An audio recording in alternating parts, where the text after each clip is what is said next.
BRS నాయకుడు కేటీఆర్ మాట్లాడుతున్న మాటలు చూస్తే ఈరోజు బుడరకాన్ గుర్తొస్తాడు.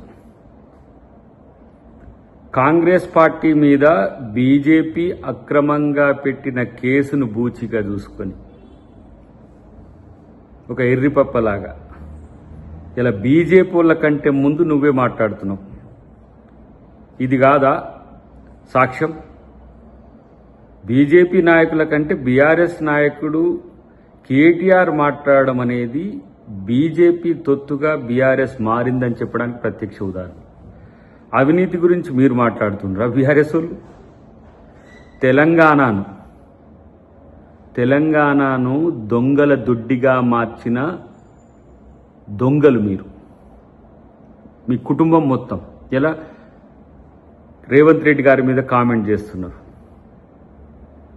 ఇలా కాంగ్రెస్ పార్టీ ఏ విధంగా ఈ దేశంలో ఈ రాష్ట్రంలో పోరాడుతుందో, రేవంత్ రెడ్డి గారి యొక్క పోరాటం బీజేపీ మీద ఎట్లా ఉందో కనీసం అవగాహన లేని సన్నాసిలాగా నిన్ను చూడాల్సిన సందర్భం వచ్చింది.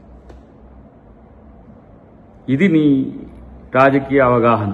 మీ అయ్య కాళేశ్వరంలా, మీ బావ కాళేశ్వరంలోనే, నువ్వు ఈ ఫార్ములా రేస్ కేసులో, మీ చెల్లె లిక్కర్ కేసులో మొత్తం కుటుంబమే పూర్తిగా అవినీతి ఆరోపణలో కూరుకున్నాక, అవినీతి చేసినాక, లక్షల కోట్లు దోచుకున్నాక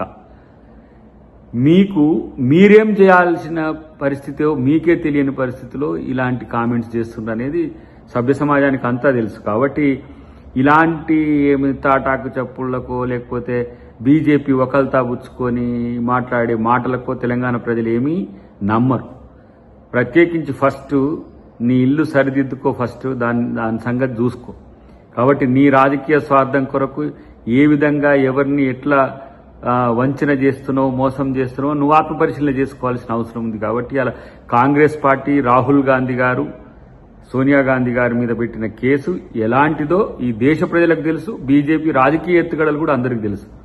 బీజేపీ రాజకీయ ఎత్తుగడల్లో మీరు చిత్తై వాళ్ళ దగ్గర మోకరిల్లి, మోడీ దగ్గర మోకరిల్లి వాళ్ళ యొక్క ఎజెండాను ఇలా బీఆర్ఎస్ తీసుకొని ముందుకు పోవడానికి ప్రయత్నం చేస్తుందని దీంట్లో అందరూ అనుకుంటారు తప్పితే, ఇంత నీ పార్టీలో సంక్షోభము, నీ పార్టీలో సమస్యలు, నీకే సమస్య వచ్చిన క్రమంలో ఇది కాకుండా ఏదో ఈయన తెలంగాణ ప్రజల కోసమో దేశం కొరకు అయిన పోరాడినట్టంటే నిన్ను ఎవరు నమ్ముతారనే విషయాన్ని గమనించాల్సిందిగా ఒక సూచన. ఫస్ట్ నీ ఇంట్లో నీ చెల్లె నిన్ను దొంగగా చెప్పి బయటికి పోయి దానికి సమాధానం చెప్పంటే, నేను నేషనల్ హాలిడే కేసు, సీఎం రాజీనామా చేయాలి, ఆ కర్ణాటకలో అట్లా చేసిండ్రు, అక్కడ మరి ఇలా కాళేశ్వరం మీద వేల కోట్లు దోచుకున్నారు, తెలంగాణ పేరు మీద లక్షల కోట్లు దోచుకున్న మిమ్మల్ని గతంలో ఎన్నిసార్లు ప్రజలంతా దిగిపో అన్నా కూడా మీకు సిగ్గు లేకుండా, లజ్జ లేకుండా అట్లనే ఉన్న పరిస్థితి ఎటుపోయింది.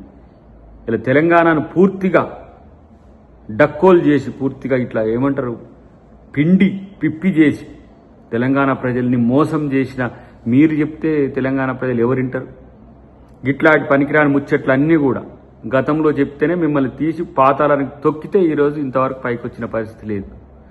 కాబట్టి మీ సమస్యను పరిష్కరించుకోలేక, మీ అంశాలను పరిష్కరించుకోలేక, మీ ఇంట్లో మీ చెల్లెనో మీ బావనో మీ డాడీతో వస్తున్న సమస్యలు ఎదుర్కోలేక ఈ ఫ్రస్ట్రేషన్లో ఇలాంటి మాటలు మాట్లాడితే ఎవ్వరు కూడా పట్టించుకోరు కేటీఆర్. ఎందుకంటే నీ ఆదుర్ద, నీ ఆతృత, నీ యొక్క ఆవేశం అంతా కూడా నీ పరిస్థితి డోల్ డ్రమ్స్లో పడ్డదని, నీ పరిస్థితి డోలాయమానంలో పడ్డదని తప్పితే ఇంకోటి ఏం కాదు.